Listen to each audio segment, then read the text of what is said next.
மிகப்பெரிய வியாபாரத்தில் ஸ்டார்ட் பண்ணுறீங்க, உங்கள் இஷ்ட தெய்வத்தை வேண்டிக்கிட்டு கையெழுத்து போடுங்க அப்படின்னு சொன்னாங்க. அப்போ என்னோட தெய்வத்துக்கிட்ட நான் சொல்லிட்டு தான் சைன் பண்ணேன். இதுவாது என் வாழ்க்கையை மாற்றிடாதா, இந்த மிடில் கிளாஸ் லைஃப்லேருந்து நம்ம வெளியே வந்துட மாட்டோமா அப்படின்னு அப்பவும் இறைவனை வேண்டி கையெழுத்து போட்ட விஷயம் தான் சார் வெஸ்டீஜில்.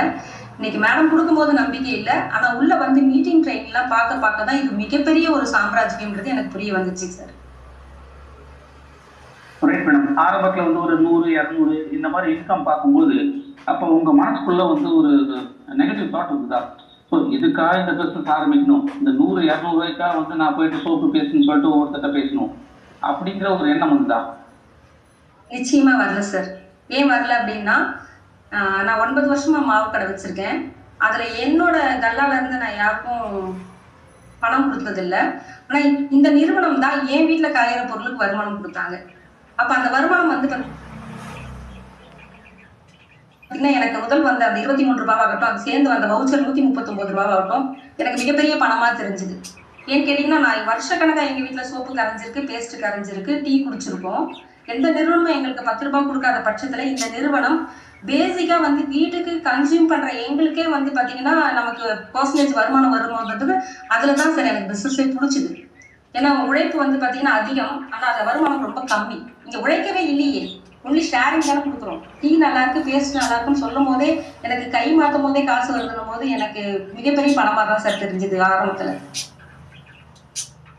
Right madam. நீங்கள் வந்து மாவு கடை இது வச்சிருக்கும் போது இந்த மாதிரி வந்து ஒவ்வொருத்தட்ட நீங்கள் சோப்பு பேஸ்ட் இது நல்லா இருக்குது யூஸ் பண்ணி பாருங்க அந்த மாதிரி பேசும்போது நிறைய பேர் உங்களை அவாய்ட் பண்ணிருப்பாங்கல்ல. ஸோ அவாய்ட் பண்ணும்போது அப்போ நீங்கள் என்ன மனநிலையில் இருக்கீங்க, இதில் இந்த அளவுக்கு பெருசாக வளர முடியும்னு உங்களுக்கு நம்பிக்கை கொடுத்தது? நிறைய பேர் அவாய்ட் பண்ணியிருக்காங்க சார். அதாவது கம்பெனியோட பேரையே கூட வந்து வேஸ்டேஜை சுற்றிட்டு இருக்கு, வேஸ்டேஜை தூக்கி சுற்றிட்டு இருக்கு, ஆரம்பிச்சிட்டியா, கட்டப்பையை தூக்கிட்டியா, உனக்கு வேற வேலை இல்லையா அப்படின்னு அவங்க வந்து பார்த்தீங்கன்னா சொன்னவங்க நிறைய பேர் அன்னைக்கும் இருக்காங்க, இன்னைக்கும் இருக்காங்க, இல்லாமல் இல்லை. ஆனால் என்னன்னா அவங்களுக்கு அவங்க கிட்ட நான் திருப்பி ஒரு கொஸ்டின் கேட்டேன் அப்படின்னா, நான் வளர்றதுக்கு வேற என்ன வழி எனக்கு காமிங்கன்னு சொன்னா அவங்க கிட்ட பதில் இல்லையே சார். அவங்க கிட்ட பதில் இல்லாதவங்க வந்து பாத்தீங்கன்னா என்னை வந்து ஆறுதல் படுத்துறாங்க, இது பண்ணாத அப்படின்னு சொல்றாங்க. ஆனா என்ன பண்ணணும்னு கேட்டா அவங்க கிட்ட பதில் இல்லை சார். நான் வேற என்ன பண்ணட்டும் அப்படின்னு கேட்கும்போது யாருமே அதுக்கு ரைட் ஆன்சர் கொடுக்கறதுக்கு ரெடியா இல்லை சார். அப்ப அவங்களுக்கு தெரியாத ஒரு விஷயம் எனக்கு தெரிஞ்சிருக்கு. இதையே நான் முயற்சி பண்ணி பார்க்க கூடாது.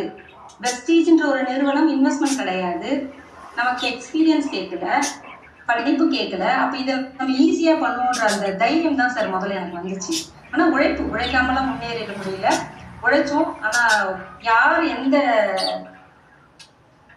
நெகட்டிவ் தாட் உள்ள கொடுத்தாலும் அந்த பாசிட்டிவ் வந்து பாத்தீங்கன்னா மாறவே இல்லை சார். ஆரம்பத்துல இருந்து இன்ன வரைக்குமே மாறல சார். எவ்வளவு ஸ்ட்ரகிள் நடுவில் வந்தாலும் கூட மாறல.